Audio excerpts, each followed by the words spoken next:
Hello everybody, this is Joshua Krieger at Krieg Sports Talk, and today we're doing our weekly recap.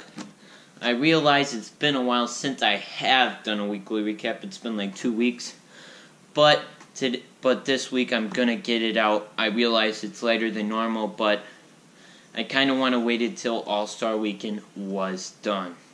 So there was some pretty big things that happened in the NBA and in the NFL. So, one of the big things was the Pelicans GM got fired. Now, the Pelicans are they're just a poorly run franchise. There's no other way to put it. There's NFL owners that own the NBA team.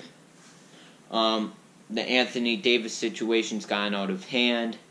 They're not attractive to free agents. Really, the Pelicans are in disarray. And this dude, he didn't do a terrible job. He got them Drew Holiday. He got Mirotic a year ago at the trade deadline. They went to the playoffs a couple times. But here's what he's dealing with: Anthony Davis, but Drew Holiday. But the Pelicans aren't attractive to free agents. I mean, the Solomon Hill contract is a perfect example of why they're not attractive. And then Omar Asik. They've had to overpay for young talent. And when this young talent hasn't turned out for them, they're on bad contracts, and now they're hamstrung with the cap. Now, John Wall, he's a perfect it doesn't completely go with this situation, but John Wall's a perfect situation of cap flexibility gone wrong. The Wizards are paying John Wall. They gave John Wall a 5-year, $205 million guaranteed deal, and he's not gonna even play for a year. He tore his Achilles tendon. He had heel surgery. He's not gonna be playing till 11 to 15 months. He's not. And you're paying him $40 million a year to sit on the bench. That's what a Supermax can do to you. Now, AD is a good player, but he's had injury issues. I like AD, but he's had injury issues. Look at his injury history. I don't think he's ever played a full season in the NBA. But when he's healthy, he's top 10 player.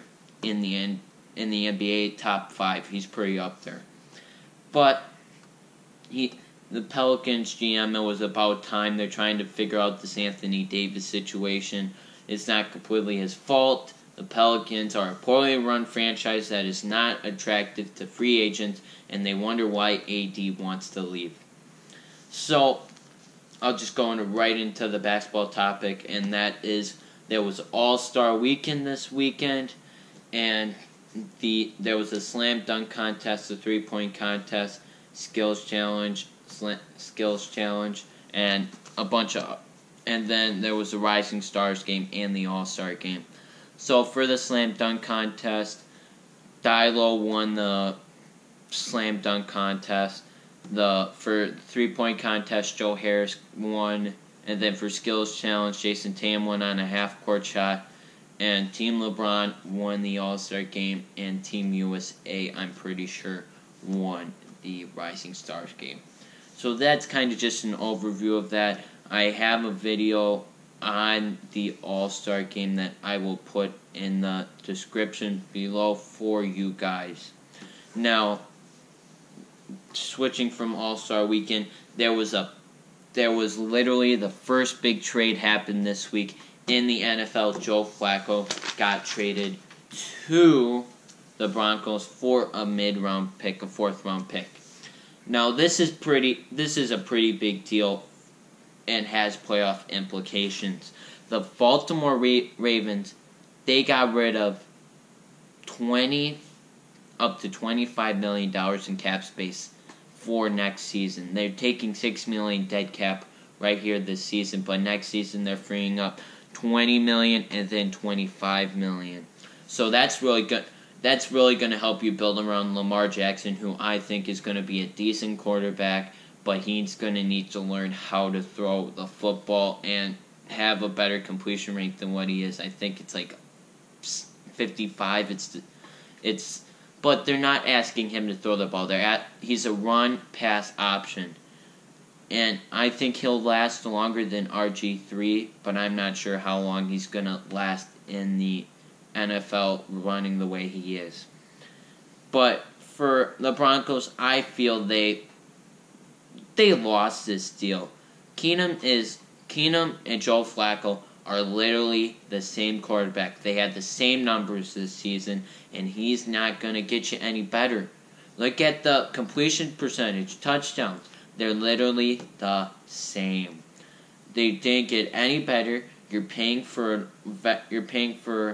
a quarterback $25 million who's it's $18.5 million this year, $20 million next year, and then $25 million in 2021 for an average quarterback.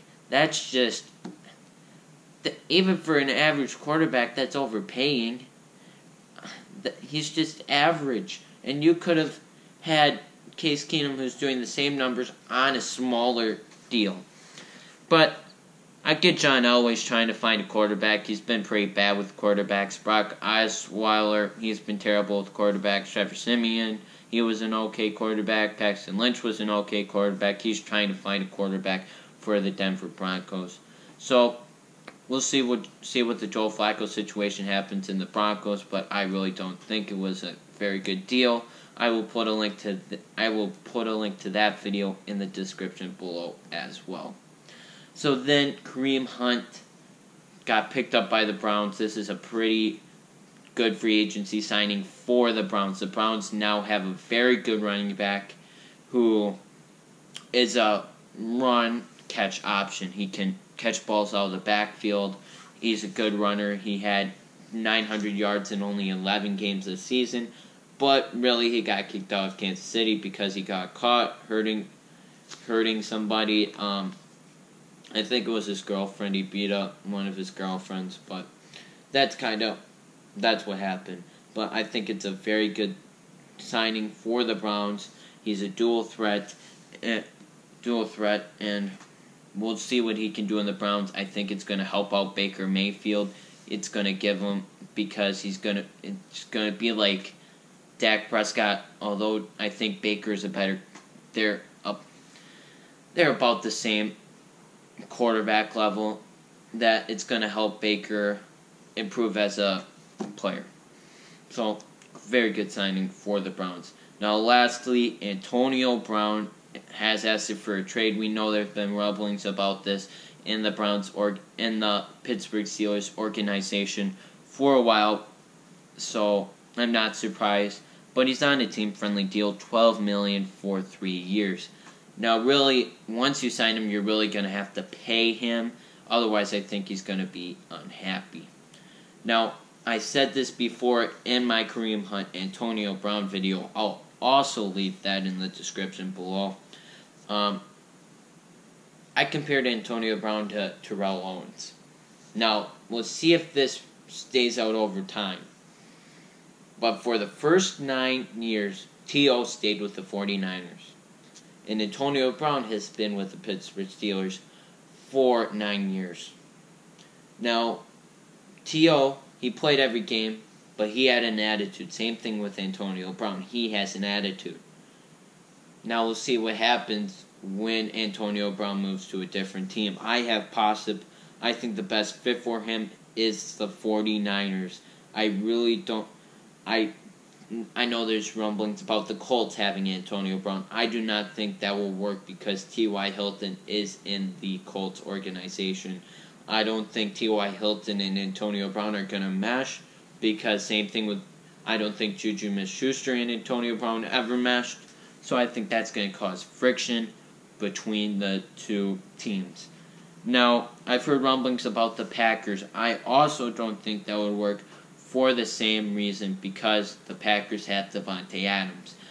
So, 49ers, I think, are the best fit. They don't really have a wide receiver, and they have a decent amount of cap room to give Antonio Brown his big contract that he wants. So, just to recap what happened, the Pelicans fired their GM. There was the Joe Flacco deal to the Broncos. There was All-Star Weekend this weekend, and then there was Kareem Hunt going to the Browns and Antonio Brown requesting a trade. So if you have any other stories you want me to talk about, put them in the comments below. Maybe I'll do another a mid-season, like a Thursday recap, because I've been missing a couple weekly recaps. So put in the comments below any stories you want me to talk about, and I will make a video on that. So if you like this video, give it a thumbs up, subscribe, and turn those post notifications on, so that way every time I do upload, you'll get that video right away and you'll be able to watch it right away. So, as I said before, put comments below any stories you would like me to talk about, and as always, have a good day.